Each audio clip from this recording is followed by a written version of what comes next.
আর পিছে যাও পিছে।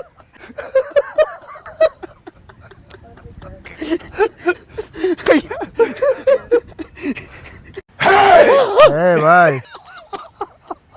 ভাই কি অবস্থা, আপনি অসুস্থ নাকি? হ্যাঁ হ্যাঁ, বাসা কোথায় আপনার? আপনার এই যে ওই কানের গোড়াতে একটা ফোক লাগিয়ে রয়েছে, এই যে নিচে নিচে নিচে পাইছেন? এই রে ফোকে কামড় দিয়ে অবস্থা খারাপ। এই জায়গা ছুঁয়ে রয়েছেন, এই জায়গা তো ক্ষতিকর। ইয়া আপনি কি করোনার টিকা দিছেন? এই মাসে করোনার টিকা দিছেন নাকি? এই মাসে দেন নাই না? পেনশনটা দাও, ওনারা একটা করোনার টিকা দিয়ে দিই। আরে ভাই লাগবে না, দিয়ে দিই আমরা। আপনার ভালোর জন্য দিচ্ছি। আরে ভাই আপনি বলছি লাগবে না আমার। আপনি তো দেন নাই, এই মাসে দিচ্ছেন? দিছি, জান আমার লাগবে না। কবে দিচ্ছেন? মাসে